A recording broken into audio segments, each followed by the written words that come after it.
गुज़श्ता हफ्ते से पंजाब की जो टीचर्स एसोसिएशन है वो पंजाब गवर्नमेंट की जो टीएनए टेस्ट है उसके खिलाफ एहतजाज कर रहे हैं। अब जो टीएनए टेस्ट हुआ है उसके अंदर टीचर्स की जो तादाद थी वो ना होने के बराबर थी। बाद सेंटर में तो सिर्फ 1 से 2 टीचर जो थे वो टीएनए टेस्ट के अंदर अपेयर हुए। ये वैसे टीचर्स के साथ बहुत बड़ी ज्यादती है, क्योंकि इसके मुतालिक लाहौर हाई कोर्ट का एक बहुत पुराना फैसला भी मौजूद है। 1995 में कुछ टीचर ग्रेजुएट कॉलेज के अंदर इंग्लिश लेक्चरर भर्ती हुए और 1999 में उनका एक प्रोफिशिएंसी टेस्ट लेने का फैसला किया गया। टीचर्स ने इस प्रोफिशिएंसी टेस्ट के अगेंस्ट लाहौर हाई कोर्ट के अंदर अपील की थी। लाहौर हाई कोर्ट ने अपने फैसले में ये करार दिया कि दौरान सर्विस इस किस्म का कोई भी टेस्ट लेना गैर कानूनी है।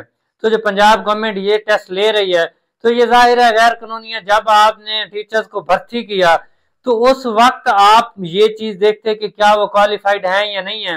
अब आप टेस्ट लेना चाह रहे हैं जी ये क्वालिफाइड नहीं है तो इनको निकाला जाए। ये वैसे बेसिक ह्यूमन राइट्स की जो है ये वायलेशन है कि एक बंदा एक सर्टन एज लिमिट होती है, मतलब 20 to 30 ईयर, जिसके अंदर एक बंदा कोई भी एक पर्टिकुलर कैरियर सिलेक्ट करता है। अब आप इस ड्यूरेशन में टीचर्स को सिलेक्ट कर लेते हैं, वो टीचरों का अपना एक कैरियर चूज कर लेते हैं। अब जब वो 40-42 साल की एज को पहुंचे या इसके राउंड अबाउट कोई भी एज है तो आप उनको कहें जी आप पढ़ाने के काबिल नहीं तो आप उनको निकाल दें। उसके बाद तो फिर वो कोई और कैरियर चूज कर ही नहीं सकते। तो ये टीचर के साथ सरासर नाइंसाफी है और यही वजह है कि टीचर्स ने टीएनए का बायकॉट किया हुआ है। अब हुकूमत कह रही जी टीचर्स को पढ़ाना नहीं आता इसलिए हम उनका टेस्ट लेना चाह रहे हैं। अब हुकूमत से पूछिए कि आपकी कौन सी क्रेडिबिलिटी है जी, आप एमपीएज एमएनएज और यहाँ पे मिनिस्टर बन के बैठे हुए हैं तो फिर आपका भी कोई टेस्ट लिया जाना चाहिए ना। तो ये तो हाल है इनका, पैसे दे के ये एमपीए बन के आ जाते हैं, कुछ धांधली से बन के आ जाते हैं, फिर कहते हैं जी टीचर्स को पढ़ाना नहीं आता, इनका हमने टीएनए टेस्ट लेना है।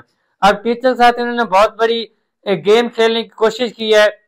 टीचर्स को इन्होंने लालच दिया जी जो ये टेस्ट पास करेंगे तो उनको हम बाहर जो है वो ट्रेनिंग के लिए भेजेंगे, किसी को जापान भेजेंगे, किसी को यूरोप अमेरिका। यहाँ तो ये एक खास किस्म का इनको कोई एक टैक्टिक्स ही है कि किसी तरह इनके टेस्ट ले लेंगे, फिर ऐसा ऐसा कहेंगे जिन्होंने ये टेस्ट क्लियर नहीं किया तो वो 6 महीने उनकी कारकर्दगी का जायजा लिया जाएगा या 1 साल का कह देंगे।